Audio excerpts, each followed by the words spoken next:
என் தமிழ் மக்களுக்கு என் அன்பின் வாழ்த்துக்கள். இந்த வீடியோவில் மைக் ஏதோ ஆனில் பிரச்சனையாக இருந்தனால இப்போ நான் அதுக்கு வாய்ஸ் ஓவர் கொடுக்கேன்.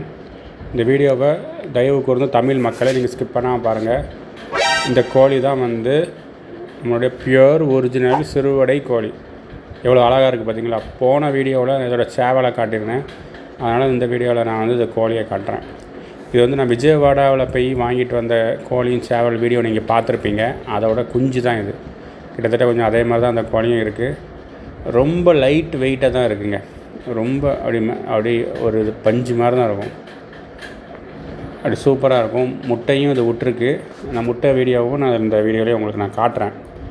பார்த்திங்களா? இதுதான் நம்மளுடைய பூர்வீக சிறுவடை கோழி. தயவு கூர்ந்து இந்த வீடியோவெல்லாம் நான் எதற்காக பதிவிடுகிறேன் என்றால், தமிழ்நாட்டில் எல்லா பண்ணையாளர்களும் இந்த கோழியை இனத்தை நம்ம பெருக்க வேண்டும், இதை வளர்க்க வேண்டும். ஏன்னா இதுதான் நம்மளுடைய தமிழ் கோழி, தமிழ் பாரம்பரிய கோழி, பண்டை கோழிகள். பாருங்கள் இவ்வளோ அழகாக இருக்கணும். இது எதற்காக வளர்க்கணும் என்று நான் கூறுகிறேன் என்றால், அதாவது இதோட இறைச்சி ரொம்ப கம்மியாக தான் இருக்கும். ஆனால் ரசம் மாதிரி இருக்கும் குழம்பு. ஆனால் ஒரு கோழியை சாப்பிட்டிங்கன்னா உங்கள் உடம்புக்கு நல்ல ஒரு பலன் கிடைக்கும். சளி பிரச்சனைகள் எல்லாமே தீர்வாயிரும். சாதாரண நாட்டுக்கோழியில் ஒரு 10 இது சாப்பிட்றதுக்கும் இது ஒரு இது சாப்பிட்றதுக்கும் ஈக்குவல். அதனால் இது சின்னதாக தான் இருக்குது, இது முட்டை சின்னதாக தான் விடுதுன்னு அற்பமாக நினைக்காதீங்க. இதில் கொஞ்சம் கறினாலும் சரி, கொஞ்சோண்டு இறைச்சியாக இருந்தாலும் அது உங்களுக்கு உடம்புக்கு மிகவும் ஆரோக்கியத்தை உண்டு பண்ணும். பண்டைய காலத்தில் ஒரு 200 வருஷத்துக்கு முன்பதாக யார் யார் உடம்புல பலவீனமாக இருந்தாங்களோ அவங்களாம் இதை கொடுத்தோடனே அவங்களால உடம்பு உடனே பலனாயிரும். இப்போ கொரோனாவுக்கு முன்பதாக கொரோனா டைம்லலாம் இப்போ இந்த கோழிகள் இப்போ இது இருந்துச்சுன்னா நிறைய பேர் இந்த சளி பிரச்சனைக்கு இது பயங்கரமான ஒரு மெடிசன்.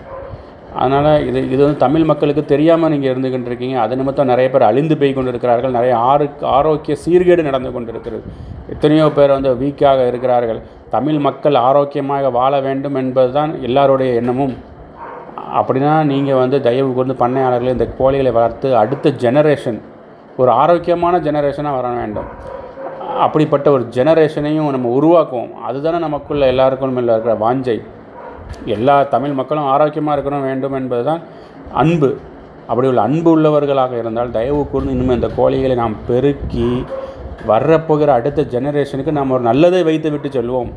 பணம் பணம் பணம் பணம் ஆசை நமக்குள்ளதையவே நம்ம சொத்து சேர்க்கணுங்கிறத விட்டுவிட்டு அடுத்த ஜெனரேஷனுக்கு ஒரு ஆரோக்கியத்தை வளர்த்து விட்டு போவோம். அந்த ஒரு சேவையாக இதை எடுத்து செய்வோம்.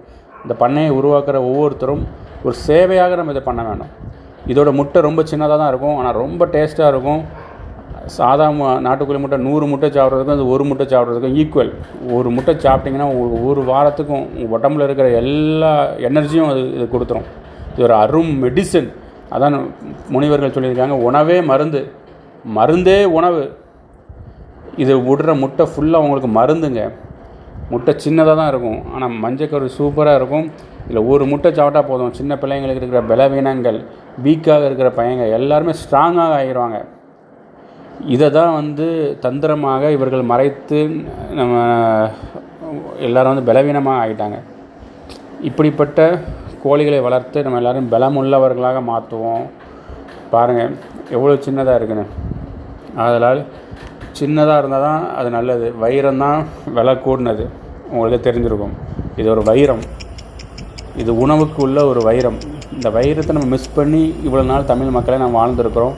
இனிமேல் தமிழ் மக்கள் எல்லாருமே இதோட இறைச்சியாக எடுத்து பயன்படுத்த வேண்டும். அப்படிப்பட்ட இந்த வைரத்தை நாம் நம்ம ஒவ்வொரு பண்ணைகளிலும் வளர்த்து தமிழ் மக்கள் ஒவ்வொருத்தரையும் ஆரோக்கியமாக மாற்றுவோம். பாருங்கள் எவ்வளோ ஷார்ப்பாக இருக்குது பார்த்தீங்களா? இங்கே பாருங்கள், காதில் இருக்கிற அந்த வெள்ளை ரொம்ப அழகாக இருக்கும். இது பாருங்கள், கலரை பாருங்கள். அது இந்த கோழி முட்டை விட்டு குஞ்சு பொரிச்சுன்னா இதில் இந்த கோழிலேருந்து வர்ற 100 குஞ்சுமே ஒரே கலரில் இருக்கும், இதே கலரில் இருக்கும். சேவலும் அப்படி செஞ்சேவலும் எல்லாமே ஒரே கலரில் வரும். நீங்கள் பண்ணையில் பார்த்தீங்கன்னா எல்லா கோழியும் எல்லா சேவலும் ஒரே கலரில் சின்னதாக பறவை மாதிரி இருக்கும்போது உங்கள் பண்ணை பார்க்க ரொம்ப அழகாக இருக்கும். அதனால் தயவு கூர்ந்து இந்த கோழி நீங்கள் வளங்க. ஒரு ஆரோக்கியமான சமுதாயத்தை நம்ம உண்டாக்குவோம். அதனால்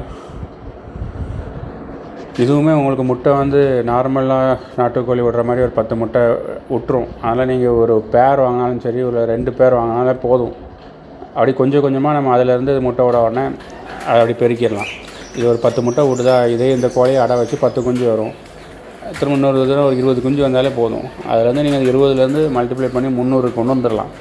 ஒரு பேர் இருந்தால் போதுங்க, இல்லை ஒரு 2 பேர் இருந்தால் போதும், உங்கள் பண்ணையை நீங்கள் உருவாக்கிடலாம். ஆனால் கொஞ்சம் பொறுமை தேவை. அதனால் பொறுத்தான் பூமி ஆழ்வான் என்று சொல்லியிருக்காங்க. பொறுமையோடு இதை 2 கோழியை நீங்கள் வச்சு மெதுமெதுவாக கொண்டு வராங்க, உங்கள் பண்ணை வந்து பெருகிறோம்.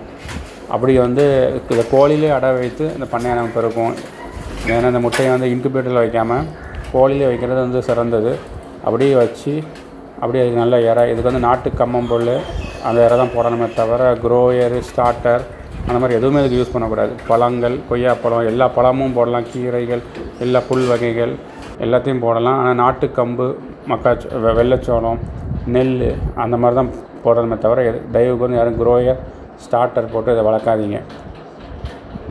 ஏன்னா இது அப்படிப்பட்டதை வழங்கும் போது தான் அதுக்கு அந்த குவாலிட்டி வந்து இருக்கும். அது உடம்புல அந்த சத்தும் கிடைக்கும், நமக்கும் அது வந்து ஆரோக்கியமாக இருக்கும். அதனால் தயவு கூர்ந்து என்னோடய சேனலை சப்ஸ்கிரைப் பண்ணிக்கொள்ளுங்க. இந்த கோழிகளை குறித்து தான் நிறைய வீடியோஸ் வந்து என் சேனலில் வரும். அதில் யார் சப்ஸ்கிரைப் பண்ணலையோ தயவு கூர்ந்து நீங்கள் சப்ஸ்கிரைப் பண்ணி ஷேர் பண்ணுங்கள். இந்த கோழிகள் இன்னும் வருங்காலத்தில் எல்லா பண்ணைகளும் நம்ம பார்க்கும்படி நீங்கள் செய்யுங்கள். நன்றி.